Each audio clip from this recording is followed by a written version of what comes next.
Welcome to another edition of the Keto Journey. I am your host Jermaine, and today I am going to be going over my top 5 tips for starting or beginning the keto journey. Now, before I go into my top 5 tips, I want to preface this by saying I am not a physician, I'm not a professional dietitian, I didn't go to school for this. Everything that I say is stuff that I believe, stuff that has helped me, and hopefully it'll help you. So without further ado, let's go ahead and jump into the top 5, starting with number 5, which is research. Now, if you watch my past videos, I've probably mentioned Reddit, specifically the subreddit Keto, a couple of times. You can reach that subreddit at www.reddit.com/r/keto. And that's where I did most of my research. That's where I still go to do most of my research. Just everyday, day-to-day research to check in with the community to see what has been working for other people, what hasn't been working, if there's been any new recipes or new discoveries in regards to the ketogenic diet. That's my go-to. Now, you don't need to go there to research, but I do encourage, if you want to start this diet, do your research, know what's involved, know what macros are, know why this diet works, and decide if it's good for you. We're gonna go ahead and jump into step 4, which would be to give yourself a predetermined amount of time to see if this diet works. What I mean by that is, when I first started, I told myself that I was gonna give myself at least 6 months on this diet, honest 6 months to see if it worked. After those 6 months, if I wasn't losing weight fast enough, or I wasn't losing weight at all, or if I felt sick, or if something went wrong, then I was going to let myself get out of this contract I made with myself. I think it's important to set a predetermined amount of time, because you've given yourself a week, maybe even 2 weeks. That's not enough time to see if it actually is working. And you might get discouraged if not seeing the scale drop as fast as you would like. Giving yourself at least 3 months of hardcore dedication to the ketogenic diet, I think that would be beneficial for you in the long run. Next on the list is number 3, which would be, if you don't know the Nutrifix of the food that you're eating, then you should probably not eat it. And what I mean by Nutrifix is the nutritional facts of whatever it is you're attempting to eat for lunch, breakfast, or dinner.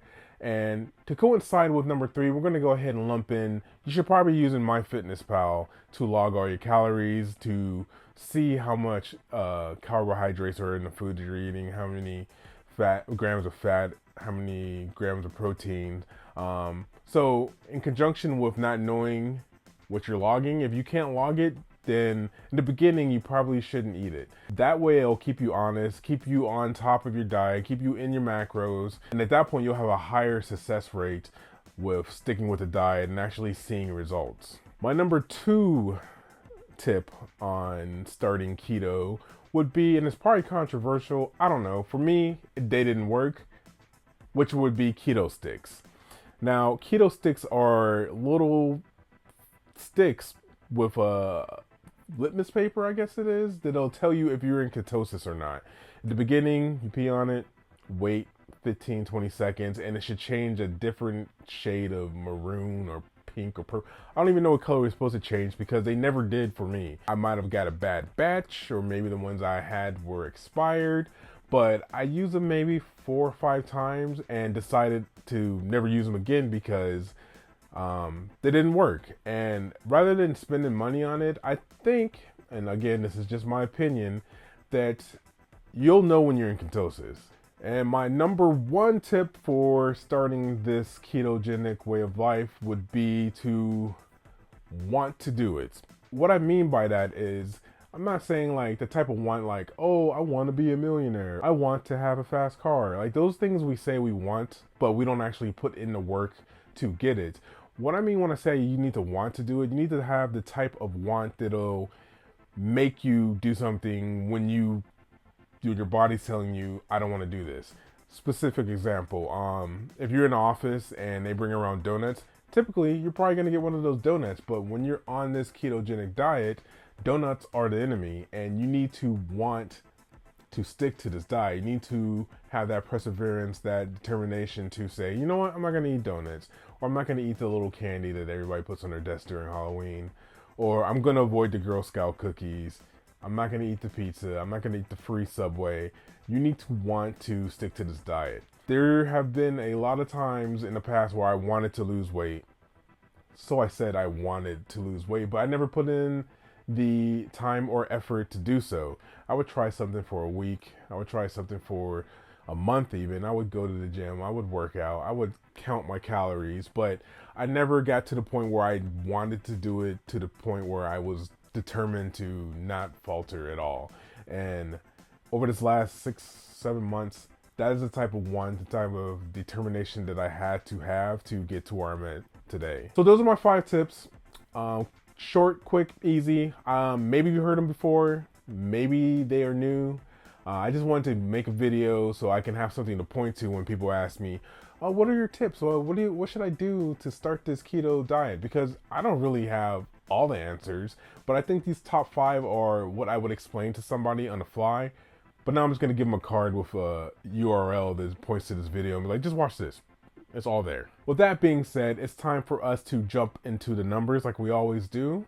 So let's go ahead and do that. My starting weight for this week and for the last 2 weeks has been 243.4 pounds. I was in a little rut. I was stuck to my guns. And this week I am weighing in at 241.6 pounds. That is a loss of 1.8 pounds for this week and a total loss of 66.4 pounds. Stuck to my guns, I stuck to my macros. I changed my diet a little bit because I started incorporating a little more fat, trying to cut down more in the carbs, and this week that change paid off. 1.8 pounds is a great weight to be losing per week. I think I'm averaging around 2.2 pounds a week, which is awesome, which is a lot of people would love to say they can lose 2.2 pounds a week on average. And we're that much closer to that 233 goal. With that being said, thank you for tuning in. If this is your first time seeing my videos, go ahead and subscribe. Go watch the back catalog. There's been some funny things that have happened on this journey. If you've been here since the beginning or you've been here before, thank you. I appreciate you going on this journey with me. Next week, I have no idea what I'm going to shoot. It'll be exciting, probably, more than likely. But there will be a video because I'm doing one a week until ... And until then, as always, keep it keto.